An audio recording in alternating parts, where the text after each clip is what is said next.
pero está puesta en un lugar, decía, exterior y centralizado, y en una famosa cita Foucault dice que el poder soberano, el rey, ¿no? El rey soberano, que es la metáfora de ese poder centralizado, ¿qué disponía? Tenía poder sobre la muerte, dice Foucault al final de Historia de la Sexualidad. Entonces dice que esa ley hace morir y deja vivir. Hacer morir significa que su principal prerrogativa, su principal acción es justamente la posibilidad de hacerse de la muerte de su súbdito, decidir quién viola la ley y entonces matarlo. Pero como que no se entromete después en el ordenamiento más íntimo de lo que es la vida. La biopolítica, o sea, la norma, es al revés. No es exterior, es inmanente. Está como entramada, entrelazada en todo lo que hacemos. La norma, digamos, obviamente normaliza, ¿no? Y dice Foucault en una famosa cita también, invade la vida enteramente. Entonces, no es que hace morir y deja vivir, sino que hace vivir. Directamente administra y regula la vida.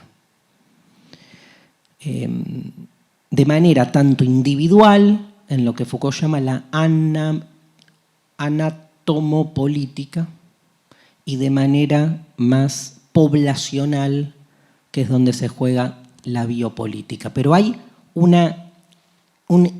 inmiscuimiento, ¿no? Inmiscusión, ¿no hay?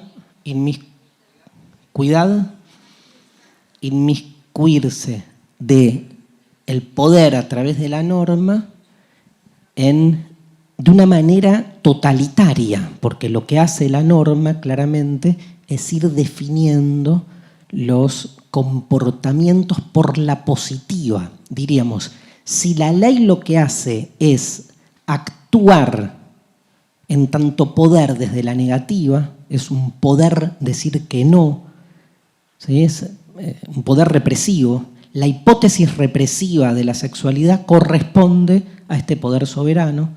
La biopolítica, la normalización, actúa no negando, sino produciendo. Es productiva, porque lo que busca esta sociedad disciplinaria, ahora vamos a ir a eso, lo que busca esta sociedad de la normalización es producir, tercera famosa cita de Foucault, cuerpos políticamente dóciles, dice Foucault, y económicamente rentables. Y entonces cierro el paréntesis y digo, cuando, fue un paréntesis esto, porque cierro y digo, cuando asociamos sexualidad a eficiencia, la eficiencia es un valor propio de una sociedad productiva, de una sociedad mercantilizada, de una sociedad capitalista. O sea, uno puede hacer una crítica al capitalismo de otra manera, entendiendo, todo termina obviamente en el mismo lugar, en el mismo tipo de explicación, pero acá lo que se está de algún modo potenciando es entonces que esa supuesta lectura de la eficiencia sexual con todas sus consecuencias directas, ¿no? Como el no querer tener sexo, por ejemplo, cómo es leído. La impotencia sexual, cómo es leída. Digamos, en el fondo ahí hay conceptos valorativos que entraman entonces a la sexualidad dentro de la misma lógica productivista de un paradigma capitalista en el que vivimos. no por el capitalismo en sí como sistema, ¿no? Sino del capitalismo como cultura, les diría, como valores. Hay de todo, o sea, y en ese sentido el libro se llama La voluntad de saber porque claramente hay una puesta, además de la sexualidad, en un lugar clave para la suposición de cómo comprendernos a nosotros mismos, ¿no? Foucault dice, todo el mundo quiere saber de sexo, el sexo todo el tiempo está ahí seduciéndonos, generándonos deseo, no solo en términos de su práctica, sino de su conocimiento. Queremos ver, ¿no? De algún modo nos llama, queremos saber. Y dice Foucault, no solo queremos saber de sexo, sino creemos que el sexo sabe de nosotros. Que entendiendo nuestra vida sexual nos entendemos mejor a nosotros mismos. ¿Por qué? De nuevo, hay ahí una construcción disciplinar con muchas epistemes, muchos sistemas de conocimientos puestos en juego que le dan esa importancia por sobre otras, ¿no? Hay un momento clave, voy para atrás, que es un libro que Foucault escribe en los años 70. Foucault, les cuento, a principios de los años 70 forma parte de un grupo de intelectuales que deciden intervenir de manera activa en la realidad social de la Francia de entonces y entran a visitar cárceles. Se llama Grupo, no me acuerdo, GIP, Grupo de Intervención en las Prisiones, pónganle una cosa así. Y entonces hacen un trabajo como de campo viendo qué es lo que sucede en las cárceles y Foucault va armando ahí, da unos cursos sobre el rol de la pena, el rol, digamos, y hace un análisis de la prisión que se le vuelve un paradigma para entender a la sociedad toda. Así arma él desde 1970 hasta su muerte, lo que hace Foucault es dar cursos, no sé si saben un poco su vida. Los cursos que da Foucault son cursos abiertos, como estos. Foucault daba este tipo de curso, o sea, no lo daba en una institución, pero no eran cursos formales, no es que uno iba a sus cursos y era parte de una materia, de una carrera, eran cursos abiertos, iban casi 2.000 personas a escucharlo, y él lo que hacía era preparar toda una investigación que él desarrollaba en el curso. Foucault era todavía de esos autores, no era un divulgador, todo lo contrario, que traía su investigación y la leía, ¿no? Sus cursos eran así de lectura. Y entonces muchas de las cosas que hoy dijimos son cursos que aparte se las recomiendo, porque si les interesa el tema y encuentran la literatura escrita de Foucault como una literatura más compleja, los cursos son como desgrabaciones un poco de las clases que él lee, de las cosas que va diciendo, hay intervenciones del público y son mucho más legibles. Por ejemplo, Los Anormales, que es un curso que está buenísimo, que está bueno para leer a Foucault desde otro lugar. La Sociedad Punitiva. Y muchos, esto le iba a decir, muchos de estos cursos terminan siendo libros, ¿sí? La voluntad de saber empieza siendo un curso.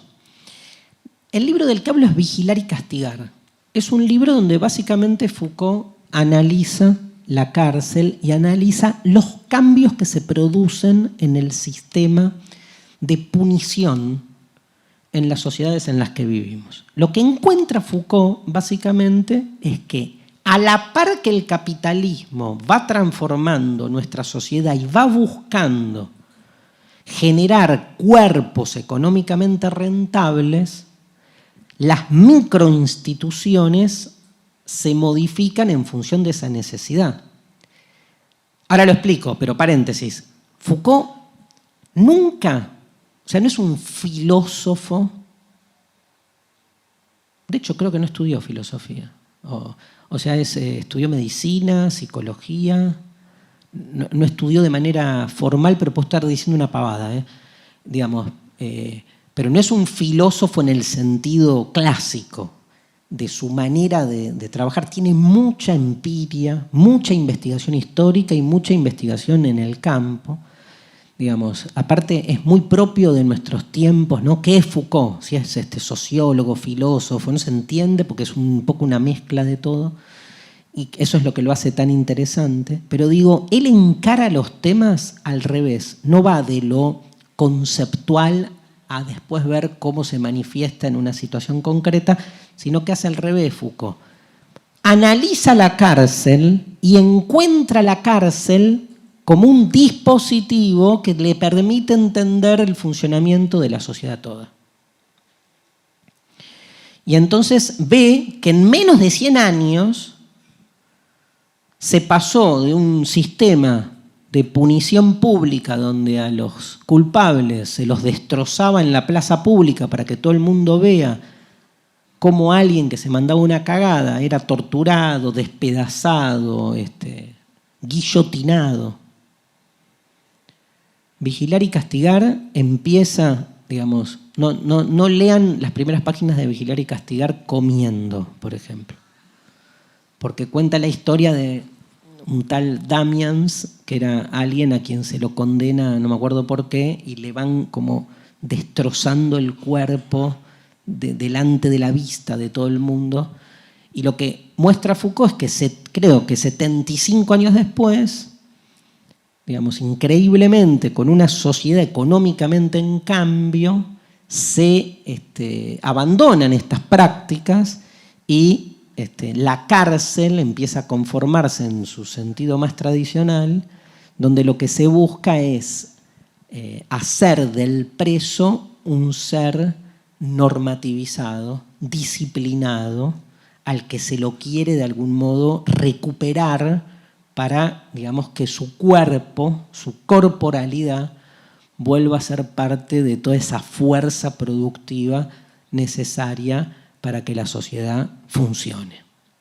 Ahora, ese disciplinamiento del preso, Foucault lo encuentra en una figura que toma de Jeremy Bentham, que es la figura del panóptico, que es una figura clave para entender el poder, en este pasaje del poder soberano a la normalización o a la biopolítica. El panóptico, como bien dice la palabra, es un... Iba a hacer un chiste del pan re pelotudo, no lo hago. Es un pan óptico. Bueno, es un pam, pam, pam, pam, pam, pam, pam, pam, pam, pam, pam, pam. Bueno, tomé una pastillita en el recreo. Pan es totalidad, todo. Óptico, óptica, visión, mirada. O sea, el panóptico es la mirada total, el gran hermano. ¿Sí? El gran hermano literario, no televisivo. ¿Sí? Sé que muchos pensaron en el televisivo. El gran hermano literario, ¿de qué novela?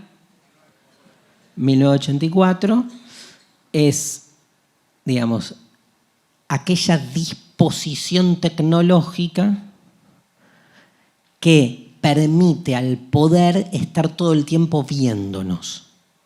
En 1984, en las casas la gente vivía y las paredes eran como grandes televisores que todo el tiempo estaban viéndonos a nosotros. Nosotros veíamos cómo nos veían. Estamos todo el tiempo controlados, viviendo nuestra vida normal. Hacia ahí vamos, hacia una idea de que hoy todos nosotros nos creemos libres, pero estamos siendo, de algún modo, controlados en nuestra libertad. A eso apunta Foucault, que no vivió Internet. Murió en 1984, justo. 83, 82. Bueno, entre el 82 y el 84. 84. Bueno, voy a googlear. ¿Alguien se fija en qué año murió Foucault? Porfa. 84, gracias.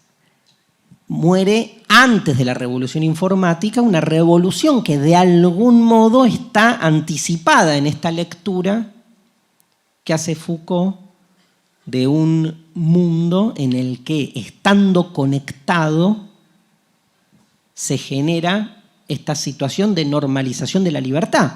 A ver, chicos, paréntesis de nuevo, el mismo esquema que con la sexualidad. No somos sujetos previos que después viene el poder a reprimir nuestra sexualidad, pero nuestra sexualidad tiene un origen cerrado, biológico y orgánico. Con la libertad pasa lo mismo. Nosotros nos creemos que somos seres libres individualmente, que después vienen y nos reprimen nuestra libertad y tenemos que hacer un montón de cosas que no queremos. ¿Qué dice Foucault? Esa idea de autonomía y libertad individual, esa es la que está producida. Entonces siempre hay que ir un paso atrás, hacer, él lo llama una genealogía del poder. Ir viendo hacia atrás cómo se va constituyendo ese sujeto que después, creyéndose libre, se queja por estar siendo reprimido.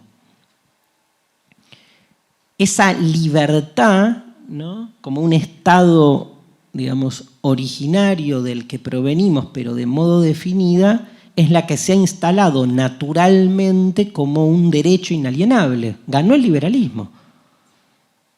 Cuando el liberalismo logra hacer pasar sus máximas fundamentales como algo natural.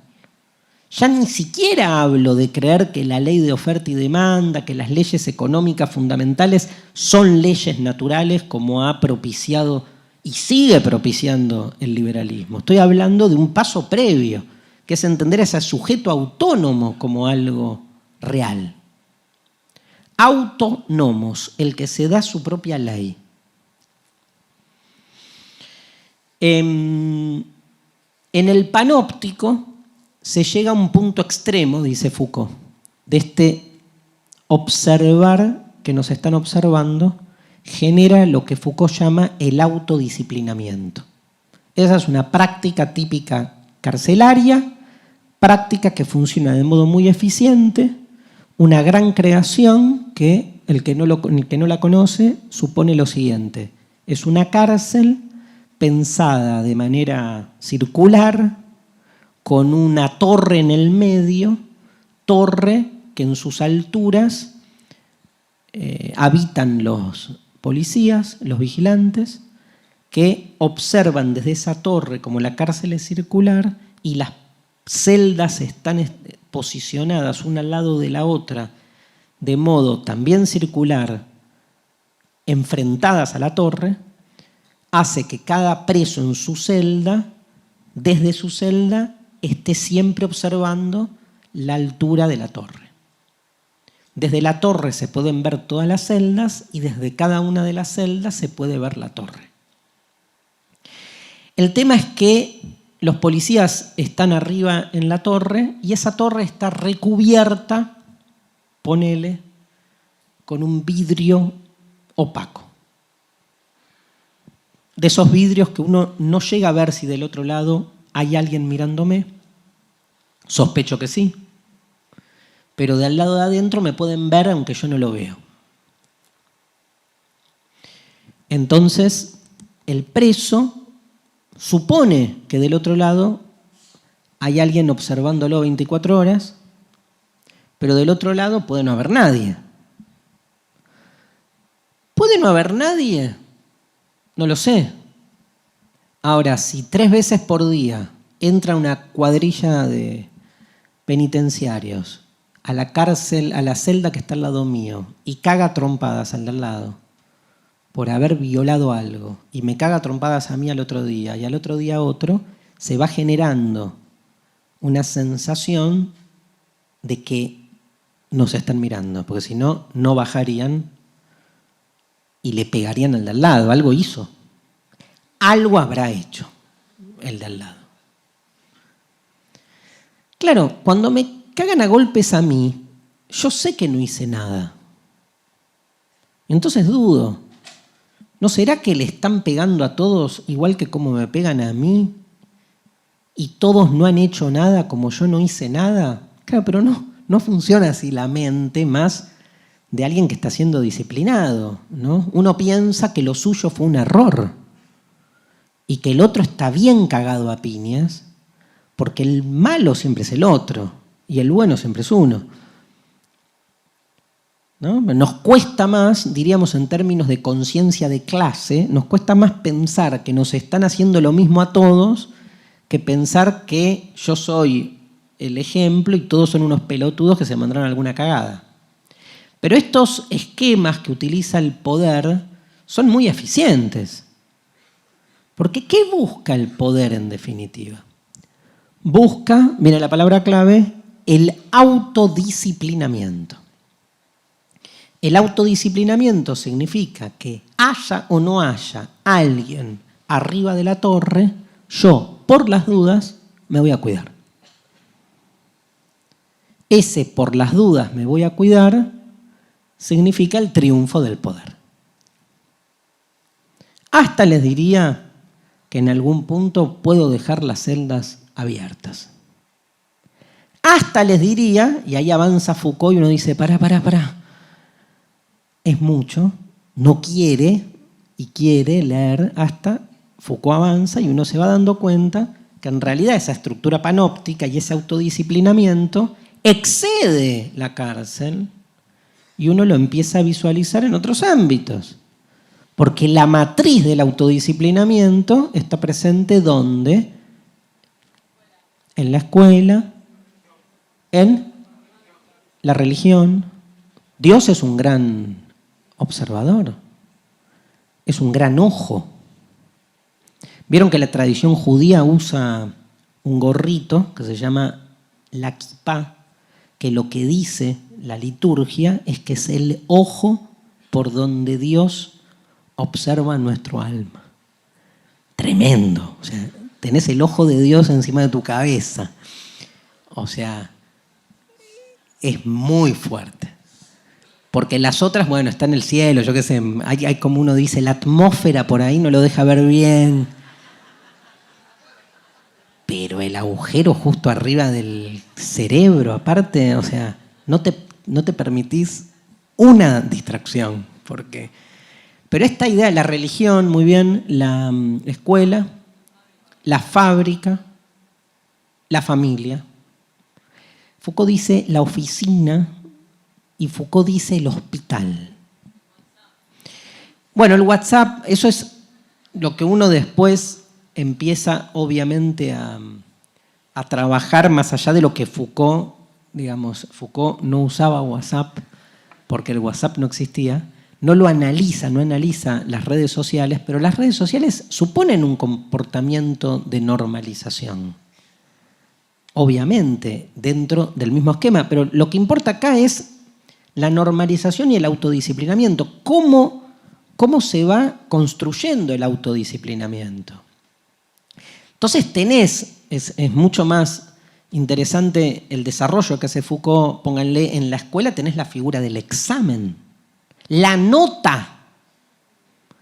La nota es autodisciplinamiento, pero al palo.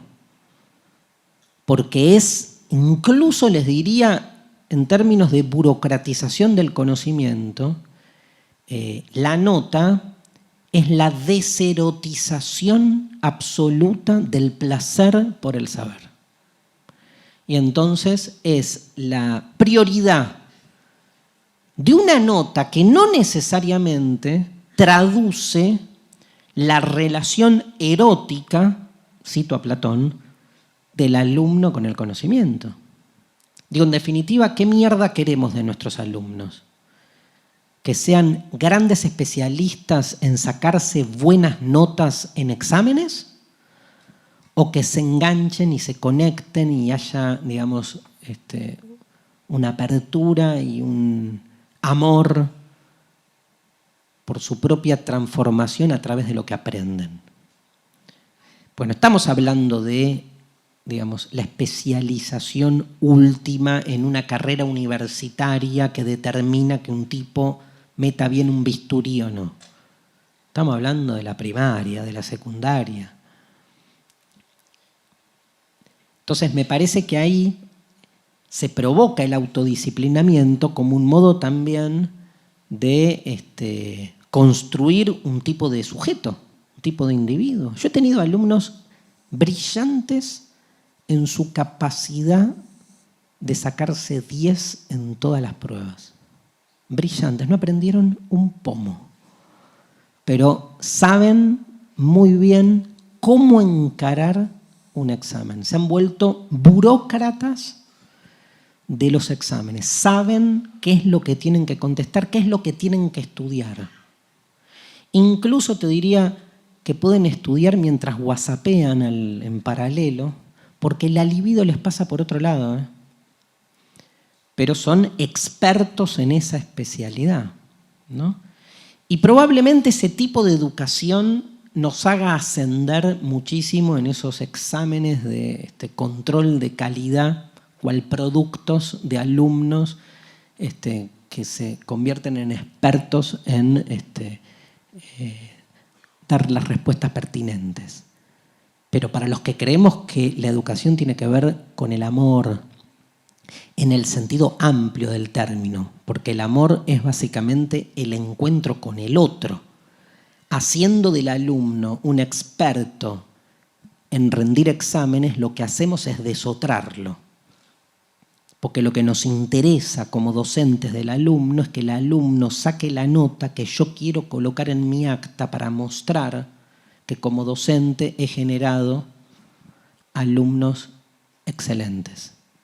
Igual siempre tengo que tener un 25% de aplazo porque si no también me miran mal. Y el que pierde es el alumno. Siempre. ¿No? Porque se lo deforma, ¿no?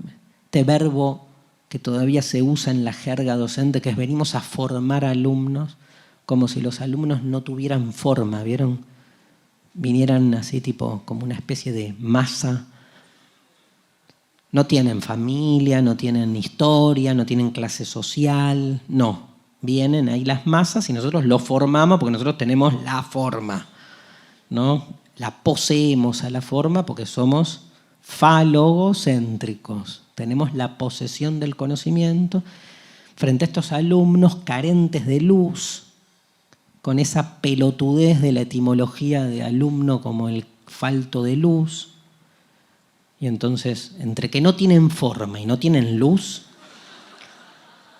vengo yo, el gran falo, ¿no?, a iluminarlos. El gran falo que los ilumina. ¿No? Alumno viene de alimento, ¿saben? No de sin luz, de alimento. Qué metáfora diferente para pensar qué es un alumno, ¿no? Aquel que se alimenta permanentemente y sin fin, ¿no? Porque el alimento es infinito. Es otra lectura de la carencia, no como una carencia que puede ser satisfecha por el faro iluminador, sino por un trabajo permanente que se hace con el otro. El panóptico es una figura, digamos, fundamental para comprender entonces cómo esa cárcel, dice Foucault, con el tiempo se vuelve la sociedad toda. Dice Foucault, tal vez en una de sus tesis más fuertes, nuestra sociedad es disciplinaria. Es una sociedad de disciplinamiento permanente, disciplinamiento que se va generando en diferentes instituciones de reclusión. Ahora, claramente esa sociedad disciplinaria tiende o va mutando hacia la biopolítica, va mutando hacia esta normalización de la que hablamos, que va claramente estableciendo la figura de lo normal y por lo tanto de lo anormal. Voy cerrando en estos últimos 15 minutos que me quedan con algunas reflexiones. La primera que le quiero dar bastante importancia. Tengo todo un desarrollo sobre... Bueno, voy a llegar. Empiezo con esta, que es entender que ese poder que normaliza prácticas e instituciones, primero lo que normaliza es a lo propio, a los propios, con una especie de prioridad por sobre los otros. Dicho de otra manera, el principal lugar en el que el poder se va sosteniendo de la manera más violenta en términos de normalización es en la sujeción del otro a partir del desotramiento de ese otro, un desotramiento que se produce con todos los instrumentos que acabamos de nombrar. O sea, justificando la exclusión del otro para mi propia supervivencia. Va de nuevo. La normalización genera también que se normalice que hay sujetos que quedan excluidos o que quedan afuera de los derechos que establecemos como derechos propios del ser humano. Y entonces, necesariamente, no se puede hablar del poder sin hablar del otro, de la otredad.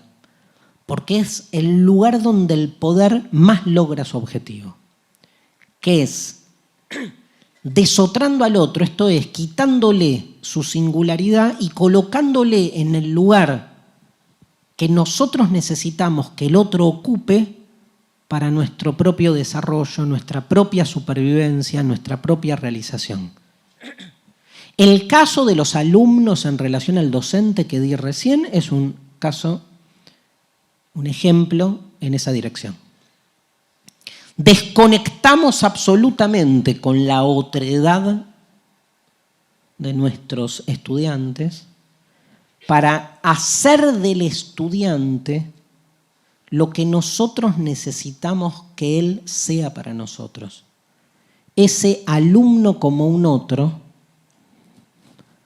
no es un otro, sino que es el otro que nosotros constituimos como tal. Una falsa otredad.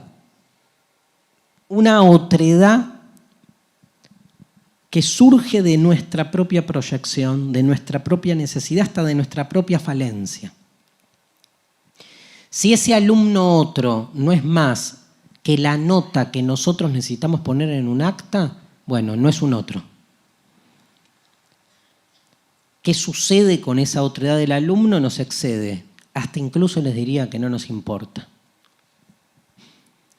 Marx había anticipado todo esto cuando explica el trabajo enajenado, ¿no? En los manuscritos económicos filosóficos, y dice, ¿qué busca el capitalista del obrero? Su fuerza de trabajo. Lo desotra al obrero de su singularidad. Me llamo Carlos, me chupa un huevo. Estoy enamorado de... ¿Cómo es la canción? Estoy enamorado de... Marina. Marina, Marina, Marina. Creo que son los Gypsy Kings. Derrapé. No es Gypsy, es algún italiano. Estoy enamorado de Marina. Me chupa un huevo. No te pago para que ames a Marina. Te pago para que hagas zapatos. Te pago para que hagas la pizza. Te pago para que trabajes. Estoy contratando tu fuerza de trabajo. Escindí tu fuerza de trabajo de tu singularidad. Ok, dice el obrero, ¿y qué hago con mi singularidad? No me importa. No soy tu amigo. No tengo un vínculo. O sea, yo contrato tu fuerza de trabajo. Bueno, pero en realidad trabajo 14 horas por día por el sueldo de mierda que me pagás y el tiempo restante no tengo tiempo de ir a ver a Marina porque tengo que ir a dormir para poder volver a trabajar la mañana siguiente. Andate, hay otros que quieren este puesto de trabajo. Andad, quédate con Marina y cágate de hambre. Me cago de hambre igual. Trosco, el obrero. Me cago de hambre igual. Bueno, ahora, esa escisión, ¿no? En esa escisión recontra archiconocida, que es lo que Marx llama la alienación o la enajenación del trabajo obrero, esa escisión, ¿no? Esa distinción entre la fuerza del trabajo en la que se convierte el obrero, es desotramiento. Claramente es desotramiento, ¿no? Porque en algún punto, digamos, ese obrero, esa persona, es el que ama a Marina, es el que se llama Carlos, es todo eso. Sin embargo, tiene que desubjetivarse, digamos, para pasar a ser lo otro. Con la normalización sucede un poco lo mismo. O sea, estamos todo el tiempo haciendo del otro, no el otro, digo, a ver, el caso sería, es un poco duro, pero sería el mismo caso del docente con la nota y el alumno. O sea, viene el docente y dice, no, hoy llegué tarde, media falta. No, pero le quiero contar, profe, por qué llegué tarde. No me importa. Incluso les diría, no me importa porque tengo otros 30 ahí que se están tirando tizas, ¿no? Y que necesitan de mi atención, pero...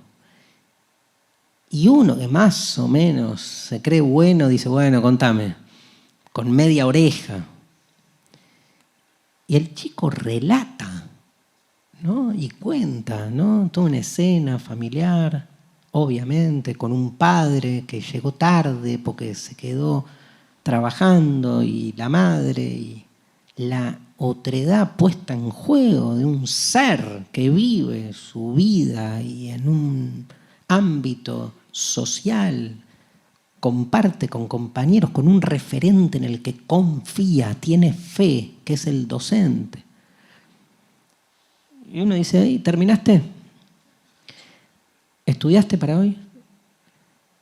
O peor, media falta, ¿no? La media falta, que es lo que en definitiva estructura, digamos, el lugar que ocupa ese docente frente a mis listas, porque no deja de ser un número en la lista.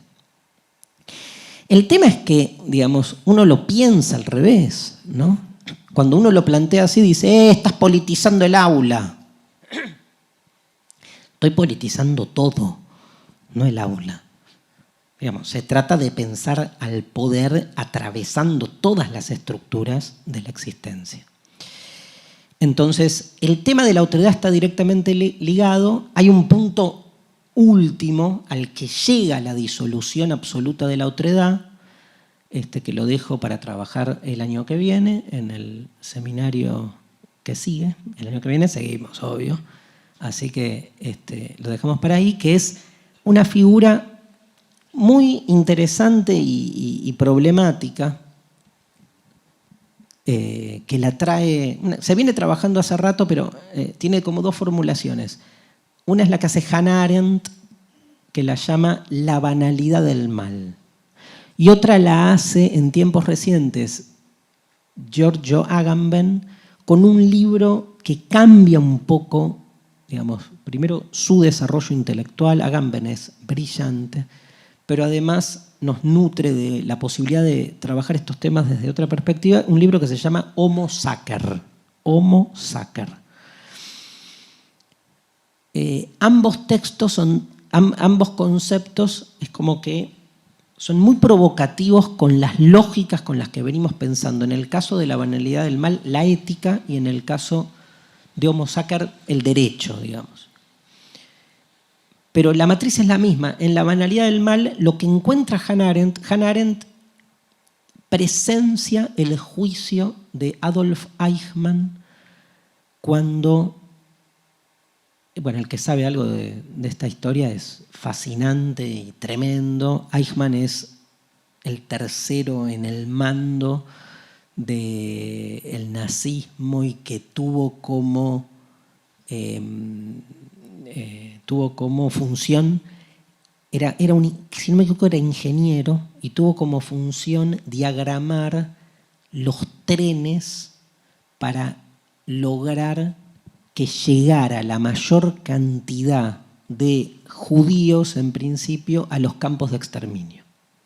Entonces el tipo hizo una cosa así revolucionaria en materia de ingeniería de sistemas y logra algo inédito, muy productivo, que es lograr así cifras increíbles como 20.000 personas muriendo por día en los hornos, ¿no? Pero digamos, todo puesto en una lógica muy propia, diríamos hoy, hasta del management productivo, ¿no? Digo, saca cuerpos y pone jeans y tenés ahí a un ingeniero de sistemas brillante para alcanzar una productividad maximizada de Coca-Cola, gin, de lo que quieran. Lástima que esto, como dice Hannah Arendt, no era una fábrica de pantalones, sino una fábrica de cadáveres. Hannah Arendt dice, en Auschwitz no se moría, se fabricaban cadáveres. Y está muy bien el planteo, porque pone el eje en otro lado. La fabricación de cadáveres lejos está de ser una monstruosidad en el sentido bestial del término. Lejos está de ser un acto así de primitivos, de bestias. Estamos hablando de la planificación sistemática e hiperracional de un sistema productivo al servicio de la destrucción. Pero eso es logos por sobre todas las cosas, ¿no? Está lejos de la pasión, digo, es racionalidad fría.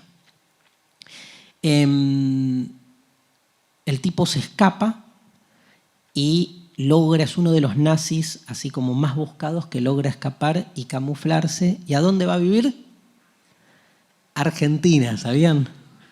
Se va a vivir, llega a la Argentina y vive años acá en San Fernando, provincia conurbano bonaerense, ¿sí? A los de San Fernando no les gusta que le digan conurbano. La zona norte es como que no le gusta que se le diga conurbano, pero es conurbano, de la capital. Vive en San Fernando bajo otro nombre, Ricardo algo, se pone un nombre así argentino, y trabaja en una fábrica, en la calle Garibaldi. Y entonces lo descubren finalmente y piden su extradición y Argentina no se la da. Y entonces se da uno de esos sucesos internacionales más dramáticos que vive la Argentina, que es que Israel lo secuestra violando las leyes de relaciones internacionales entre los países, porque la Argentina niega la extradición, Israel viene igual. Bueno, hay 2000 películas. Pueden buscar, hay una que se llama La calle Garibaldi o no sé qué mierda. Gracias, La casa de la calle Garibaldi. Es una película vieja, pero es la más literal de lo que sucedió. Está buenísima. Entonces se lo llevan ahí y lo juzgan en Jerusalén. Hannah Arendt era corresponsal, si no me acuerdo mal, del New York Times, alemana, judía, se escapa, llega a Estados Unidos, de ahí la mandan y cubre el juicio y escribe uno de los libros para mí emblemáticos del siglo XX, que es Eichmann en Jerusalén, donde ella va relatando el juicio y le explota la cabeza. Porque Eichmann todo el tiempo, cuando le dicen por qué hizo lo que hizo, él dijo, yo solo hacía mi trabajo. Bueno, pero usted no era consciente. A mí me dijeron que tenía que hacer esto. Yo cumplía con mi trabajo. Recuerden todos ustedes, no estoy hablando como Eichmann, recuerden todos ustedes las veces que escucharon a alguien decirles a ustedes, no, bueno, es mi trabajo. Recuerden ustedes de ustedes las veces que dijimos, y bueno, es mi trabajo. Ese es mi trabajo, tiene obviamente distintos fundamentos, no es lo mismo exterminar a 6 millones de tipos, pero hay una matriz para poner en evidencia y que tiene que ver con el poder y la disolución del otro. ¿Por qué dice banalidad del mal Hannah Arendt, que con este concepto logró que todo el mundo judío la odiara? Porque entendieron que estaba quitándole peso al nazismo. En realidad para mí es al revés, porque lo que encuentra ella como matriz es la siguiente. ¿Por qué se vuelve banal el mal? Porque en realidad no hay continuidad entre las motivaciones de una acción y sus consecuencias. O sea, uno está acostumbrado a pensar que una consecuencia malvada supone una voluntad malvada. Tipo, yo actúo o acciono y frente a lo que yo acciono genero una situación trágica, se supone que estoy de algún modo. Estoy buscando un ejemplo, a ver.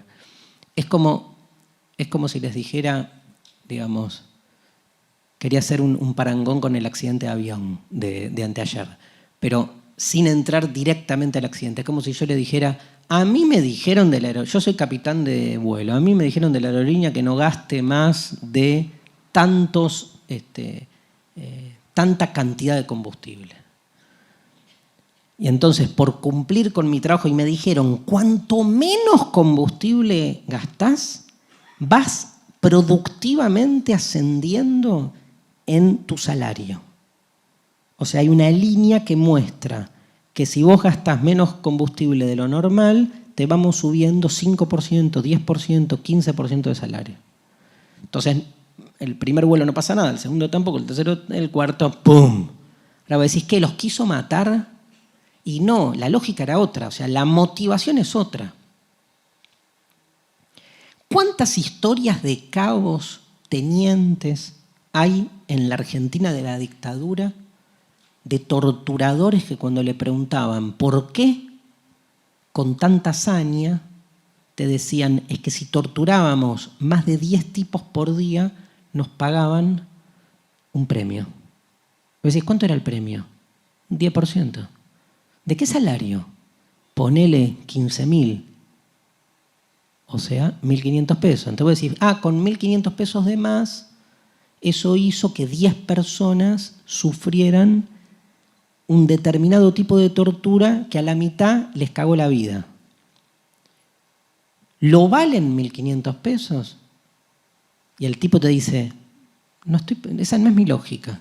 Yo con esos 1.500 pesos pude ahorrar durante un año y en vez de irme de vacaciones a San Clemente, me pude ir a San Bernardo. ¿Pero estabas torturando gente?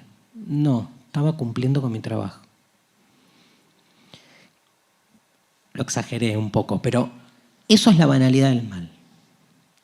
¿Sí? Uno ve muchas veces en la tele, ve muchas veces cosas que se dicen, ¿no? La responsabilidad que hay, por ahí la motivación es otra. Lo que pasa es que cuanto más banal es la motivación, más te impacta. Uno dice, no, 1.500 pesos, la puta que te parió. Pero en ese adentro, autonomizado, y esto es lo que a Hannah Arendt la pone de la cabeza, esos 1.500 pesos eran todo.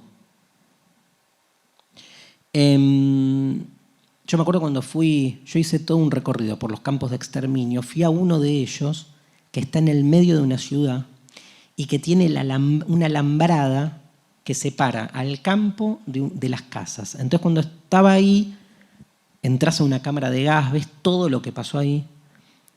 Y entonces estaba ahí como fumaba en esa época. Me acuerdo que había ido como al lado de la alambrada a fumar un pucho y escucho un golpe contra el alambrado, tipo algo que pega contra el alambrado y un grito universal. Escucho, ¡gol! Entonces me doy vuelta y digo, ¿y esto? 3 chicos jugando al fútbol. Entonces les hablo en inglés y mi reacción es, ¿qué están haciendo? Y me dicen, jugando al fútbol. ¿Pero dónde viven? Acá, en la casa de al lado. Digo, ¿pero no se dan cuenta de lo que es esto? Sí, sabemos. ¿Pero y entonces qué hacen? Jugando al fútbol. ¿Dónde querés que jugamos al fútbol? O sea, es su barrio. Nacieron ahí. Es su casa, es la calle de enfrente y el alambrado es el arco. Es el alambrado de Majdanek, donde murieron 800.000 personas incineradas. Y la ESMA, que está enfrente en Avenida Libertador, el casino de oficiales de la ESMA estaba a 30 metros de la avenida. ¿Cuánta gente pasó caminando, besándose, hablando de las vacaciones? Entonces, algo descubre Hannah Arendt con este concepto de la banalidad del mal, porque corre el foco de por dónde pasa el poder. Ya no podemos hablar, ¿saben qué es lo más interesante de la categoría? No podemos hablar del bien y del mal en términos dicotómicos. Es más, les diría, Hitler era el primer convencido que él estaba haciendo un bien a la humanidad. O sea, que las categorías éticas tradicionales se nos caen. El Homo sacer tiene esa misma lógica, ¿eh? El Homo sacer es sagrado. Lo que descubre Agamben es que en el derecho romano antiguo había una figura delictiva inusual que nosotros no la comprendemos en nuestro tiempo en principio, que es el Homo sacer, que era aquel que era, en función de un delito que había cometido, era puesto a disposición, estoy harto de las palabras, ¿no? Pero es así, disposición. Estaba puesto a disposición para que cualquiera que se lo cruzara pudiera darle muerte. O sea, estaba fuera de la ley. Si vos sos culpable, la ley decide sobre vos una pena, pero se tiene que ajustar a la ley. Esta persona era puesta por fuera de la ley, era quitada toda su personería jurídica. ¿Vieron el buscado vivo muerto de los westerns? Es esto. Buscado vivo muerto es un chiste, o sea, buscado muerto, vivo o muerto. O sea, no hay escapatoria, no hay una zona por fuera. El Homo sacer tenía una doble exclusión. Encuentra Agamben en los registros, ¿no? Es alguien que cualquiera puede darle muerte cuando quiere. O sea, cualquier ciudadano es un soberano para el Homo sacer. Puede hacer con él lo que quiera. Y a la vez, el Homo sacer estaba excluido de ser sacrificado a los dioses. Doblemente excluido. Estaba out. Hacía sagrada nuestra existencia al lado de él. Cualquiera de nosotros. Entonces, lo que se pregunta hoy, Agamben escribe este libro en 1995, imagínense. ¿Saben lo que se pregunta? Dice, ¿quiénes son hoy nuestros Homo sacer? ¿No serán los refugiados? Empieza a encontrar figuras, ¿no? ¿A quiénes naturalizamos en un lugar de exclusión tal que sostenemos que ese lugar que ocupan se autojustifica para legitimar nuestras necesidades, conductas y supervivencia? Y alguien tiene que hacerlo. ¿Qué? Pongan lo que quieran ahí. Yo no. Y entonces uno justifica el Homo sacer, porque el Homo sacer cualquiera puede darle muerte, o cualquiera puede pagarle 2 mangos por un laburo, o cualquiera puede disponer de sus horas o de su energía o de su fuerza de trabajo en función de lo que uno considera un derecho.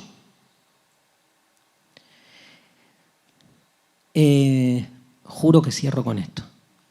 Dije que iba a cerrar con la frase donde hay poder hay resistencia. Creo que esto lo conté muchísimas veces, lo voy a contar una vez más. A mí me impactó mucho Matrix 2. ¿Lo conté esto? ¿Alguien se acuerda? ¿Pueden decir no? Gracias. ¿Todos vieron Matrix? Matrix 1, levante la mano quien vio Matrix 1. ¿Cuántos no? Levante la mano quien vio Matrix 2. Levante la mano quien prefiere Matrix 1 a Matrix 2. Levante la mano quien prefiere Matrix 2 a Matrix 1. 4, 5, 6, 7. Bien. Yo estoy de ese lado, siempre con los débiles, con los perdedores. Matrix 2, Matrix 1 es Disney. No dije nada malo. Matrix 2 es Foucault, claramente. En Matrix 2 se da, una vez que entendimos la matricidad de Matrix en el capítulo, en la 1, en la 2 nos encontramos con una situación muy particular, que es que el héroe llega a la fuente misma del poder. Estamos analizando la frase de Foucault: donde hay poder hay resistencia. Frase que en principio uno lee de manera revolucionaria, entendiendo que aunque el poder quiera normalizarlo todo, siempre va a dejar algo abierto. Siempre se va a generar frente al poder una resistencia posible que lo va a poner en evidencia. Llega Neo a la fuente misma de la Matrix y no se encuentra ni con un bicho, ni con un monstruo, se encuentra con un arquitecto, que es el malo, pero que es como el tío Carlos, un tipo que está sentado de traje, corbata, barba bien cortada, y lo recibe diciéndole: hola. Y le tira la peor de las frases, coma, ¿otra vez por acá? Y Neo, que llegaba a matar al diablo, no entiende la situación y le dice: ¿y qué pasa? ¿Cómo otra vez? Si me llevó 2 películas llegar hasta acá y vengo a matarte, a terminar con el mal. Y el arquitecto, del griego argé, principio, ¿no? El arquitecto le dice: no, pero esta es la 6ª vez que llegaste. ¿Cómo la 6ª vez? Y es la primera vez que llego. Y se prenden unos televisores y se van viendo las diferentes 6 veces, 5 veces que llegó hasta acá. ¿Y qué pasó? ¿No? Ya Neo se va quedando como perplejo. Le dice: mira, a ver, ¿qué es esto de que viniste 5 o 6 veces? Es simple. Vos sos una creación nuestra. Ya Neo va perdiendo su compostura. Que esto significa, en principio, que así como el yo produce al otro que el yo necesita, ¿será que el poder muchas veces produce la resistencia que el poder necesita? Si el poder produce la resistencia que el poder necesita para ejercerse sobre esa resistencia, entonces, ¿cómo hace la resistencia para ser realmente resistente? Tiene que no ser la resistencia que el poder necesita. Tiene que crear nuevos lenguajes, tiene que crear nuevas disposiciones, tiene que ser creativa. En principio. Segundo, le dice... Bueno, la historia no les voy a spoilear para los que no la vieron, véanla de nuevo con esta lógica, pero le dice: las 5 veces que llegaste hasta acá tenías que elegir entre salvar el mundo o salvar a esta chica de la que te enamoraste, llamada Trinity. ¿Y qué elegí? Pregunta Neo, no así, estaba como más compungido. Dice: y siempre elegiste salvar al mundo, ¿no? ¿Y qué pasó? Salvaste al mundo, pero cada vez que salvaste al mundo lo que hiciste fue... el precio de salvar al mundo es dejar solo a 23, creo que eran personas con vida que empiezan de nuevo la película, digamos. Y entonces Neo está entre la encrucijada y esta vez obviamente elige salvar a Trinity y cambia un poco el esquema y sale de esa circularidad. Pero es muy fuerte la idea de hasta qué punto, digamos... Claro, porque hay toda una explicación donde el arquitecto cuenta que necesita justamente que haya una resistencia para que ese poder pueda establecerse. Es más, le dice, no funcionaba. Cuando hicimos un mundo perfecto, donde nosotros ganamos todo, o sea, dejó de tener sentido. Hasta nosotros como poder dejamos de tener sentido. O sea, que necesitaban. Siempre se necesita que haya ahí algo residual a quien siempre ganarle. Espero no ser parte de eso, ¿sí? De los residuos para que el poder pueda establecerse, digamos, con fuerza y con cada vez mayor potencia. Pensar entonces el poder, pensar el contrapoder, pensarlo desde lugares diferentes, entendiendo que no sé si hay un lugar por fuera del poder, pero sí está la posibilidad de ir distendiéndolo, disrumpiendo, desde no las anomalías que el poder crea, sino desde las anomalías que el poder no puede terminar de capturar, siendo seguramente esas anomalías las fisuras para que la cosa se renueve. Haber hecho un curso de filosofía, 3 horas, miércoles por mes, después de que la mayoría de ustedes hayan seguramente llevado a los chicos a la escuela, trabajado, estudiado, y que la gran mayoría, salvo algunos, no se hayan dormido en clase y hayan sostenido el eros, el deseo, la vocación, habla entonces de una pequeña fisurita en la Matrix que igual al final termina ganándonos. Señoras y señores, muchas gracias. Gracias por todo el curso. Gracias, perdón por el calor. Fue un placer. Nos vemos el año que viene. Gracias a la Facultad Libre. Gracias.